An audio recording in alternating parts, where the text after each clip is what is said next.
കാൽവറിയിൽ അവസാനത്തെ തുള്ളി രക്തം വരെയും മനുഷ്യ സമൂഹത്തിനായി ഒഴുക്കി എന്നെയും നിങ്ങളെയും പാപത്തിൻ്റെ ക്ഷണികതയിൽ നിന്ന് വീണ്ടെടുത്ത് ദൈവരാജ്യത്തിന് അവകാശികളാക്കി തീർത്ത സർവശക്തനാകുന്ന ദൈവത്തിൻ്റെ നാമത്തിൽ എൻ്റെ സ്നേഹവന്ദനം ഈ അവസരത്തിൽ അറിയിക്കട്ടെ.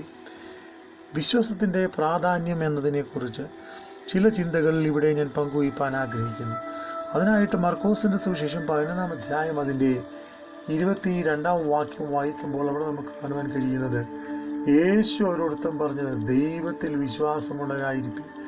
ആരെങ്കിലും തൻ്റെ ഹൃദയത്തിൽ സംശയിക്കാതെ താൻ പറയുന്നത് സംഭവിക്കുമെന്ന് വിശ്വസിച്ചുകൊണ്ട് ഈ മലയോട് നീങ്ങിൽ കടലിലേക്ക് ചാടുക എന്ന് പറഞ്ഞാൽ അവൻ പറഞ്ഞതുപോലെ സംഭവിക്കും എന്ന് ഞാൻ സത്യമായിട്ട് നിങ്ങളോട് പറയുന്നു. അപ്പോൾ ഇവിടെ നമുക്ക് കാണുവാൻ കഴിയുന്നത്, ദൈവത്തിൽ വിശ്വാസമുള്ളവരായിരിക്കും. അതെ, ദൈവത്തിൽ നാം വിശ്വാസവും പ്രത്യാശയുമുള്ളവരായി ജീവിക്കുമ്പോൾ ഒരു കാര്യം വളരെ വ്യക്തമായി യേശു ഇവിടെ പഠിപ്പിക്കുന്നു. എന്ത്? അസാധ്യങ്ങളെ സാധ്യമാക്കത്തക്കവണ്ണം ദൈവം തൻ്റെ ശക്തി തൻ്റെ മക്കളുടെ മേൽ പകരും എന്നത്. അപ്പോൾ വിശ്വാസം ക്രിസ്തീയ ജീവിതത്തിൻ്റെ അടിസ്ഥാനമാണ്. വിശ്വാസം കൂടാതെ ആർക്കും ദൈവത്തെ പ്രസാദിപ്പിക്കുവാൻ കഴിയുകയില്ല. വിശ്വാസം എന്നത് കാണാത്ത കാര്യങ്ങളുടെ നിശ്ചയമാണെന്ന് ദൈവവചനം പഠിപ്പിക്കുന്നു. അപ്പോൾ വിശ്വാസത്തിൻ്റെ പ്രാധാന്യം, അതിൽ നിന്ന് ലഭ്യമാകുന്ന അനുഭവം എന്താണ്? എഫേസ്യ ലേഖനം 2-ാം അധ്യായം അതിൻ്റെ 8-ാം വാക്യം വായിക്കുമ്പോൾ, വിശ്വാസം മൂലം നാം കൃപയാൽ രക്ഷിക്കപ്പെട്ടിരിക്കുന്നു. അതേ, വിശ്വാസം മൂലം നാം രക്ഷിക്കപ്പെടുമ്പോൾ വിശ്വാസം എന്നത് ക്രിസ്തുവിൻ്റെ സുവിശേഷത്തോടുള്ള അനുസരണമാണ്. ആയതിനാൽ നാം ലോകത്തെ വിട്ട് ക്രിസ്തുഭക്തിയിൽ ധൈര്യത്തോടെ നാം മുൻപോട്ട് ജീവിക്കേണ്ടതായിട്ട് വരും. അപ്പോൾ കൃപയാൽ വിശ്വാസം മൂലം നാം രക്ഷിക്കപ്പെട്ടു. എന്തിൽ നിന്ന്? പാപത്തിൽ നിന്ന്, ദുഷ്ടൻ്റെ അനർത്ഥങ്ങളിൽ നിന്ന്, ശത്രുവിൻ്റെ ആധിപത്യങ്ങളിൽ നിന്ന് ദൈവകൃപയാൽ നാം രക്ഷിക്കപ്പെട്ടിരിക്കുക. പിന്നെയും യോഹന്നാന്റെ സുവിശേഷം 14-ാം അധ്യായം അതിൻ്റെ 27-ാം വാക്യത്തിൽ, ദൈവിക വിശ്വാസം സമാധാനം നൽകുന്നു. എൻ്റെ സമാധാനം ഞാൻ നിങ്ങൾക്ക് നൽകുന്നു, അത് ലോകം തരുന്നത് പോലെ അല്ല.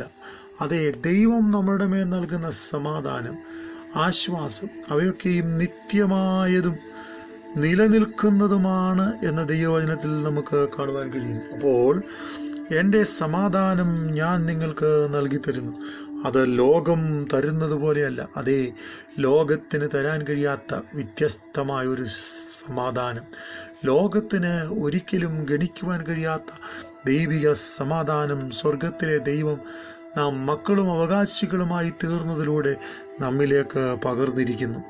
അടുത്തതായി എബ്രായ ലേഖനം 11-ാം അധ്യായം അതിൻ്റെ 31-ാം വാക്യം, വിശ്വാസം സുരക്ഷ വാഗ്ദാനം നൽകുന്നു. വിശ്വാസം സുരക്ഷ വാഗ്ദാനം നൽകുന്നു. ക്രിസ്തുവിലുള്ള വിശ്വാസത്തിലൂടെ മാത്രമേ യഥാർത്ഥ സുരക്ഷ നമുക്ക് ലഭ്യമാകൂ. ക്രിസ്തു നൽകുന്ന സമൃദ്ധിയാണ് നിത്യമായത്. നിലവിൽ നിലനിൽക്കുന്ന അല്ലെങ്കിൽ സ്ഥിരമായി നമ്മുടെ മുമ്പിൽ കാണുന്ന ഒന്നും തന്നെ നമ്മുടെ മുമ്പിലില്ല. അപ്പോൾ വിശ്വാസം വാഗ്ദാനങ്ങളെ നൽകുന്നു എന്ന് ദൈവവചനം പഠിപ്പിക്കുന്നു. നമ്മുടെ ജീവിതയാത്രയിൽ ഏതെങ്കിലും സാഹചര്യങ്ങളിൽ ദൈവിക വാഗ്ദാനങ്ങൾ കുറവുള്ളവരായി, പിന്മാറ്റത്തോടുള്ള ബന്ധത്തിൽ തകർന്നവരോ ക്ഷീണിച്ചവരോ പരാജിതരോ ആയി ഞാനും നിങ്ങളും ആയിരിക്കുന്നുവെങ്കിൽ ഇങ്ങനെ കാണുന്നു, വിശ്വാസം വാഗ്ദാനങ്ങളെ നൽകുന്നു, അടഞ്ഞ വാതിലുകളെ തുറക്കുന്നു, ഇരുമ്പോടാമ്പലുകളെ ഖണ്ഡിക്കുന്നു, ശത്രുവിൻ്റെ മേൽ ദൈവപ്രവൃത്തി അയച്ച് തൻ്റെ ജനത്തെ ശക്തിയോടെ നിലനിർത്തുന്നു. അപ്പോൾ വിശ്വാസം നമ്മളെ ഓരോ ദിവസവും ആനുകാലിക ജീവിതത്തിൽ ശക്തിയോടെ നയിപ്പാൻ പര്യാപ്തമാണ്. പിന്നെയും വിശ്വാസം സുരക്ഷാ വാഗ്ദാനം നൽകുന്നു. അപ്പോൾ ക്രിസ്തുവിലുള്ള വാഗ്ദാനങ്ങൾ ജീവിതത്തിൽ പ്രാവർത്തികമാക്കി നാം മുൻപോട്ട് പോകുക. പിന്നെയും നമുക്ക് കാണുവാൻ കഴിയുന്നത്, യാക്കോബിൻ്റെ ലേഖനം 2-ാം അധ്യായം അതിൻ്റെ 17-ാം വാക്യം വായിക്കുമ്പോൾ, പ്രവൃത്തിയില്ലാത്ത വിശ്വാസം നിർജീവമാണ്. വിശ്വാസം പൂർത്തീകരിക്കുവാൻ പ്രവൃത്തി ആവശ്യമാണെന്ന് ദൈവവചനം നമ്മളെ പഠിപ്പിക്കുന്നു. നമ്മൾ പല സമയങ്ങളിലും ജീവിത സാഹചര്യങ്ങളിൽ നാം മറ്റുള്ളവരെ ശുശ്രൂഷിക്കുവാൻ അല്ലെങ്കിൽ ജീവിത സാഹചര്യങ്ങളിൽ മറ്റുള്ളവരോട് ക്ഷമിക്കുവാൻ പലപ്പോഴും നമുക്ക് കഴിയാത്തവരായി നാം തീരാറുണ്ട്. അതുകൊണ്ട് ദൈവവചനത്തിൽ ഇങ്ങനെ കാണുന്നു, we may be fail to serve the lord without any grudge. നമ്മൾ പലവിധങ്ങളാകുന്ന കാര്യങ്ങൾ വെച്ചുകൊണ്ട് ദൈവത്തെ സേവിക്കുവാൻ പലപ്പോഴും നമുക്ക് കഴിഞ്ഞു വരത്തില്ല. എന്നാൽ വിശ്വാസം പൂർത്തീകരിക്കുവാൻ പ്രവൃത്തി ആവശ്യമാണ്.